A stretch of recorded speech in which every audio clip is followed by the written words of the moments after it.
Hello guys, how are you? Welcome back to your own YouTube channel, IELTS Updates and Recent Exams. For more updates related to our recent IELTS exam writing task topics, listening, reading, practice test on daily basis. Subscribe for more videos for everyday listening practice test. Join today to achieve your dream score. Please hit the like and subscribe button, press the bell icon for the upcoming notifications. Don't forget like, subscribe and share my YouTube channel and my Facebook page, IELTS Updates and Recent Exams. Part 1. You will hear a conversation between a man and a woman as the woman inquires about membership at a sports centre. First, you have some time to look at questions 1 to 5.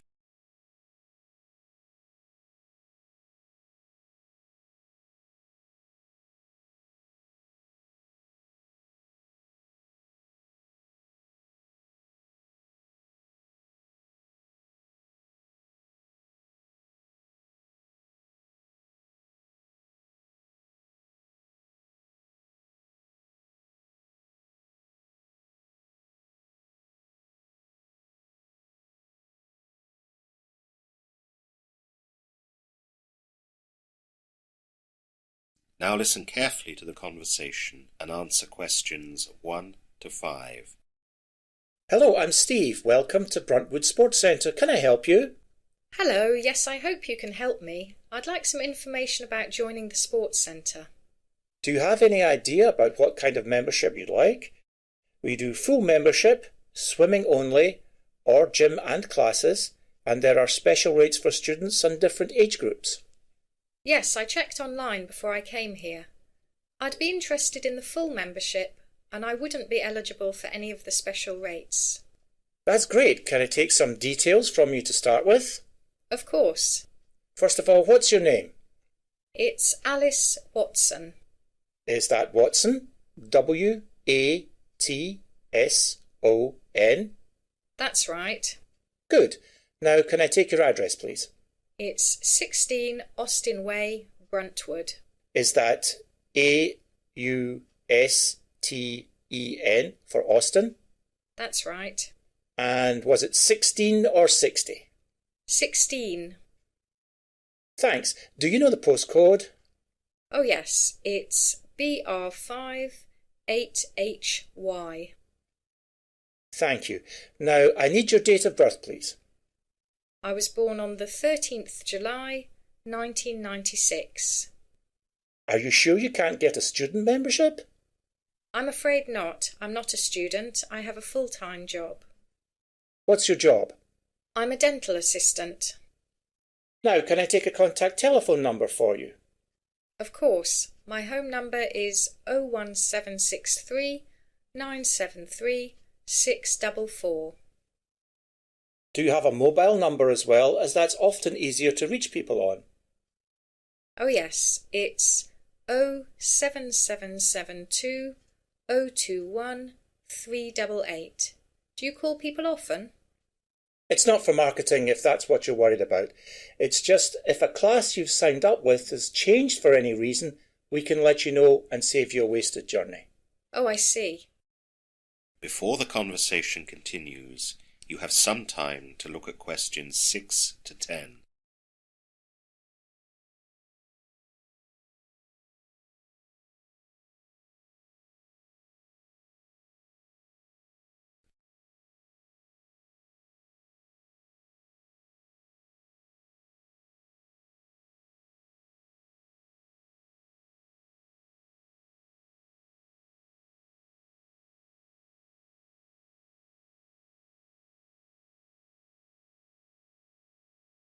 Now listen carefully and answer questions 6 to 10. Can I ask you some things about the facilities, please? Of course. I was interested in doing some classes. What ones do you run? Well, as you've a full-time job, the ones that would be suitable for you would be the early ones, which are for 1 hour and start at either 6 or 7 a.m. We have wake-up aerobics, spinning and fat burn at both those start times. And later in the day? I finish work at 4:30 in the afternoon. There are aerobics, keep fit and spinning classes hourly from 4 p.m. and there are also Pilates classes and yoga classes and they're hourly from 6 p.m. At the weekends, all these classes are done regularly all through the day. The schedule changes from time to time, so I'll give you our latest schedule before you leave. The schedules are also on our website and they're always up to date. Can I swim early too? Oh yes, the pool is open from 6 a.m. and, as the first 3 hours are mostly used by people who are swimming for exercise, 2/3 of the pool is divided up into lanes for exercise swimming. There are 2 lanes for slow swimming, 2 for medium and 2 for fast. And what time does the pool close?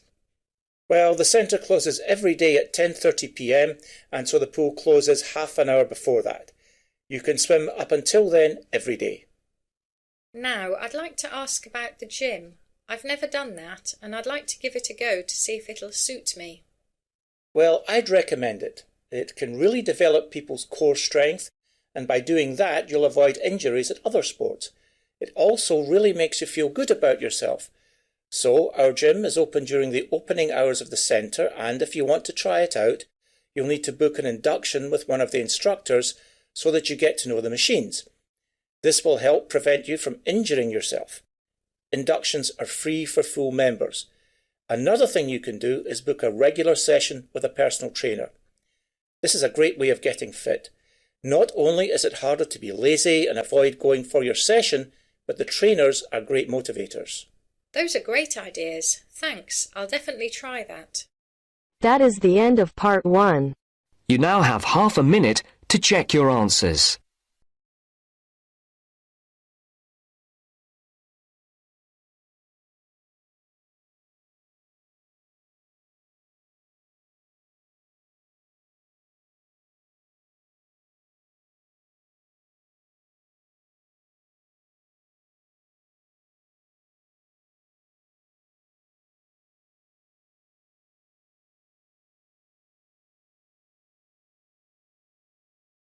Now turns to part 2.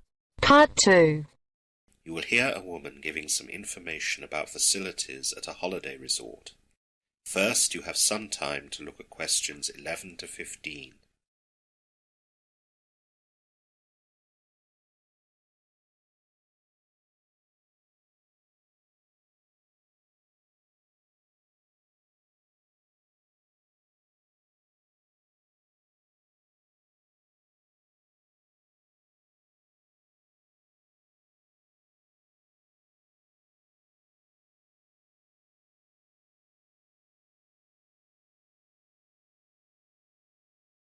Now listen carefully to the information talk and answer questions 11 to 15.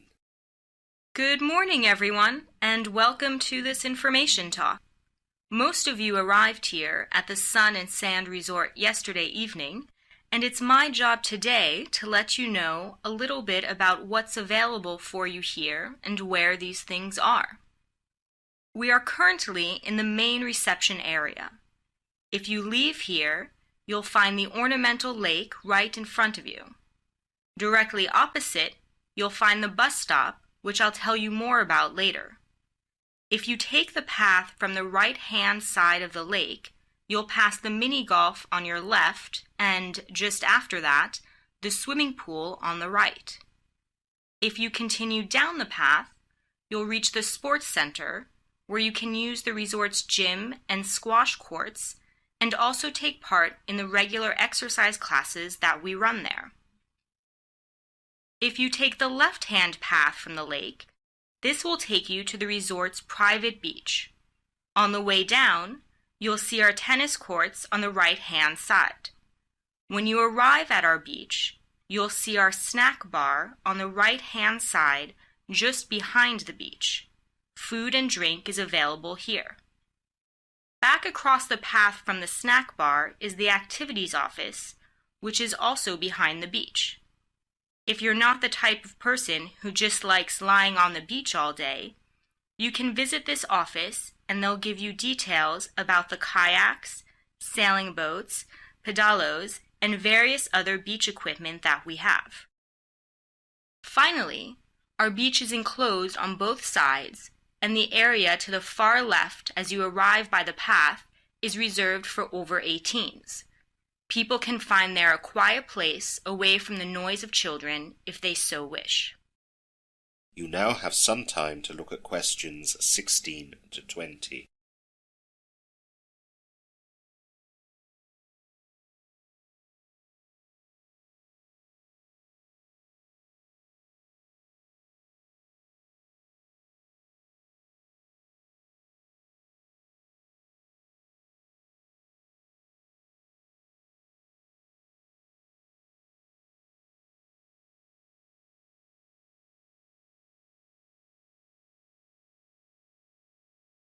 Now listen to the rest of the information talk and answer questions 16 to 20.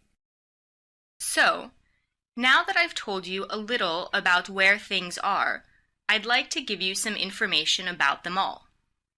I mentioned earlier the resort's bus stop. This is from where our dedicated minibuses leave to take residents into the nearby town. This is 7 miles away, so taking this complimentary bus service is your best way of getting to the town. We also have a dedicated taxi at the hotel that you can use at any time if you wish, but this service must be paid for. Swimming at the resort's pool can be enjoyed only when there is a lifeguard on duty. This starts at 6:30 a.m. and finishes at 7:30 p.m. Swimming is all part of the Sun and Sand Resort's all-inclusive package. Exercise classes and use of the gym in the sports center are all complimentary, but lights for the squash courts have to be paid for. Coins have to be inserted into the meters so that you can have the light to play by. Booking a squash court itself is free. If you'd like to play tennis, book a court at reception. This is part of Sun and Sand Resort's all-inclusive package, as is use of all the recreational equipment at the beach, though a returnable $20 deposit is required for all equipment. Eating and drinking at the main buildings of the resort are also inclusive, but the beach snack bar is extra and things can be paid by cash or be put on the guests' bills. There is a deep-sea fishing activity that can be booked from reception. This is contracted out to a local fisherman and not part of the Sun and Sand Resort's package. The price list for the different fishing options available can be found at reception.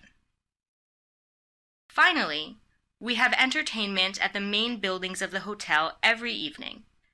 People can enjoy their inclusive food and drink dinners whilst enjoying the music, magic, dancing, or whatever is billed on the different evenings. We have quiz evenings weekly and sometimes comedy acts as well. We ask $1 for each team member for the quiz pot so that we can make a prize for the winners who get the whole pot. That is the end of part 2. You now have half a minute to check your answers.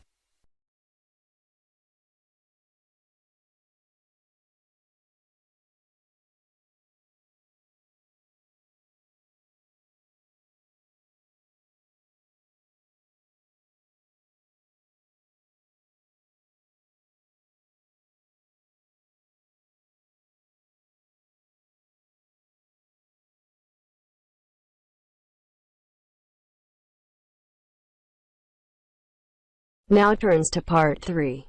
Part 3. You will hear two students and their teacher discussing a field trip that the students are going to conduct. First, you have some time to look at questions 21 to 25.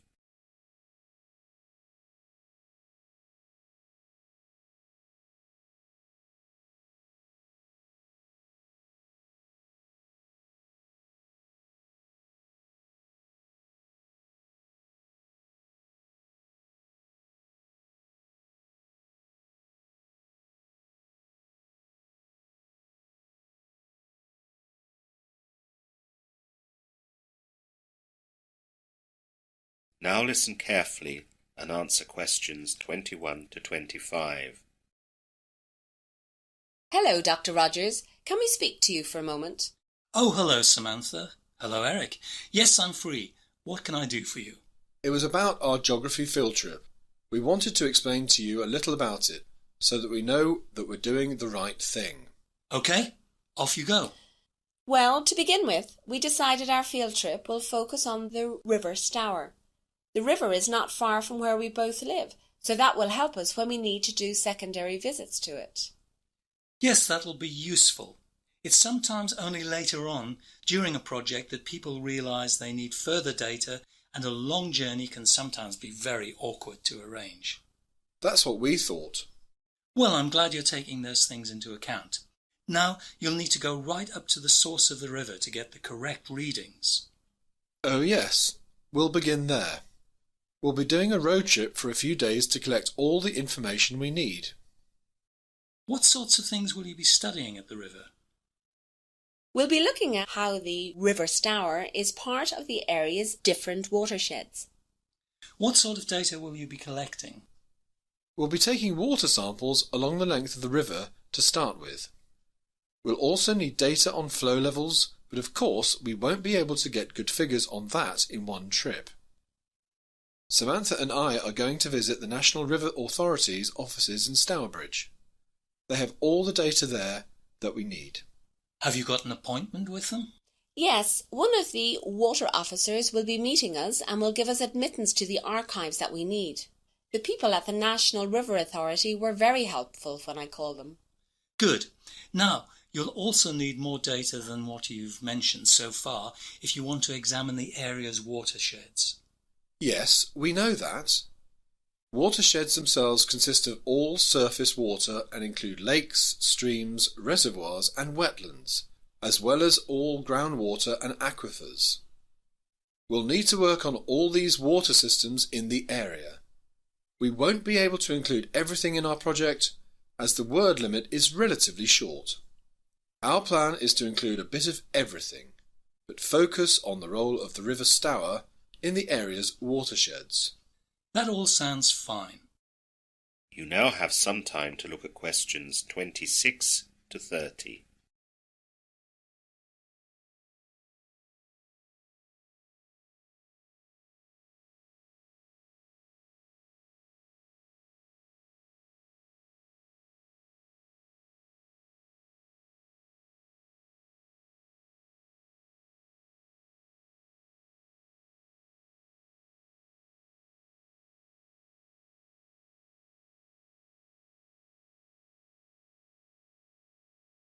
Now listen to the rest of the discussion and answer questions 26 to 30.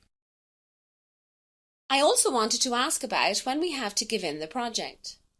Well, last year the students had to give it in on the 1st of October.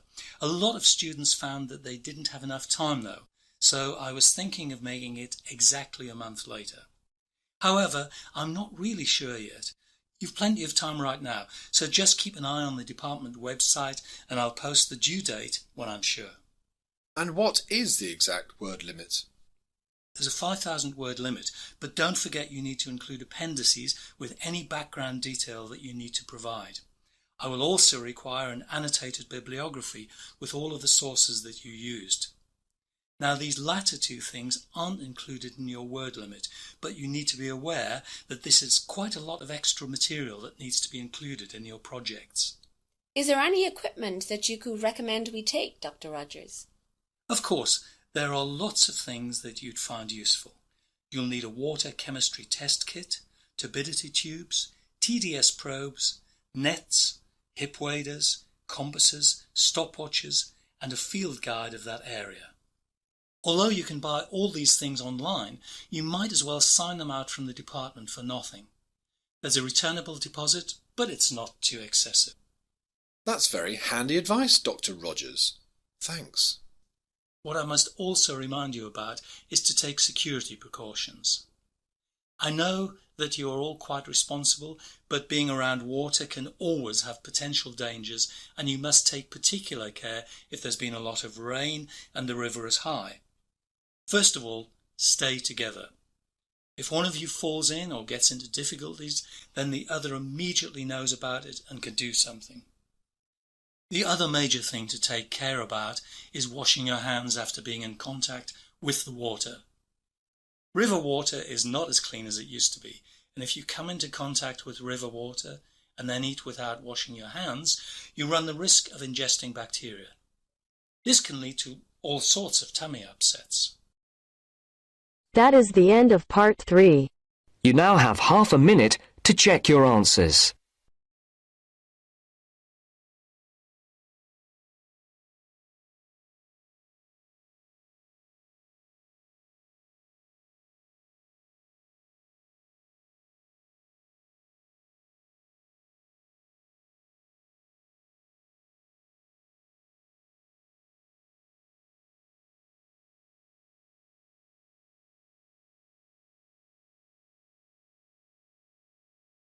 Now turns to part 4.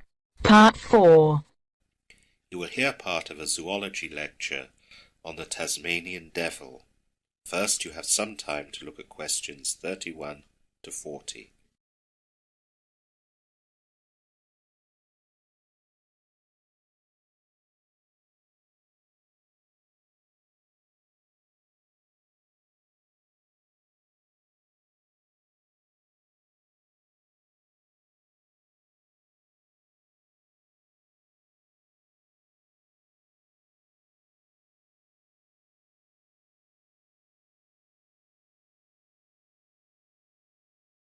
Now listen carefully and answer questions 31 to 40.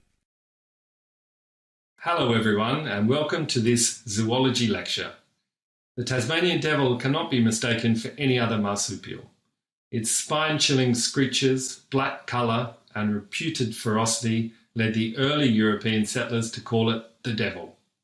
Although only the size of a small dog, it can sound and look incredibly fierce. Devils once occurred right across mainland Australia, with fossil remains having been found widely around the continent, but it is believed the devil became extinct on the mainland some 400 years ago. Devils probably became extinct there due to increasing aridity and the spread of the dingo, which was prevented by the Bass Strait from entering Tasmania. Today the devil is symbolic of Tasmania, but it hasn't always held this status. Tasmanian devils were considered a nuisance by early European settlers of Hobart Town, who complained of raids on poultry yards.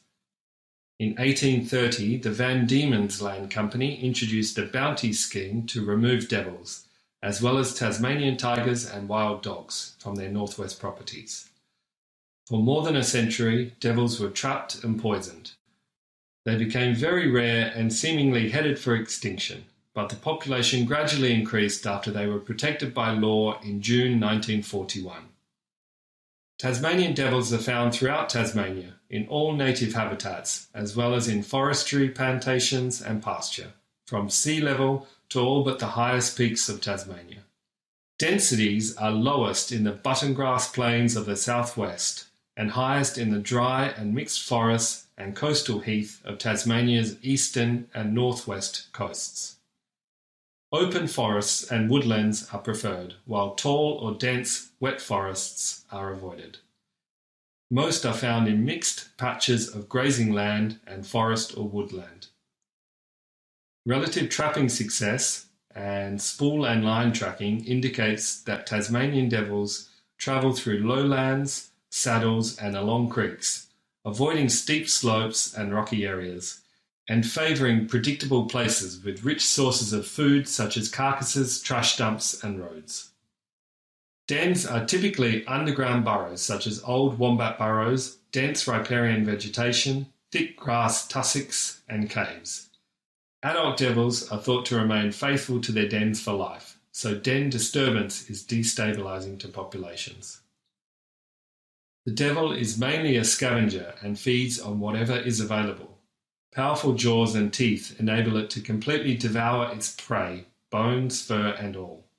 Wallabies and various small mammals and birds are also eaten, either as carrion or prey, and reptiles, amphibians, insects and even sea squirts have been found in the stomachs of wild devils. Devils maintain bush and farm hygiene by cleaning up carcasses, which can help reduce the risk of blowfly strike to sheep by removing food for maggots. Devils are famous for their rowdy communal feeding at carcasses, the noise and displays being used to bring about dominance within the pack. The devil is nocturnal, and during the day it usually hides in a den or dense bush. It roams considerable distances, up to 16 kilometres, along well-defined trails in search of food. It usually ambles slowly with a characteristic gait, but can gallop quickly with both hind feet together. Young devils are more agile, however, and can climb trees. Although not territorial, devils can have a home range. The famous gape or yawn of the devil that looks so threatening can be misleading. This display is performed more from fear and uncertainty than from aggression. Devils also produce a strong odour when under stress, but when calm and relaxed, they are not smelly. The devil makes a variety of fierce noises, from harsh coughs and snarls to high-pitched screeches. You now have some time to look at questions.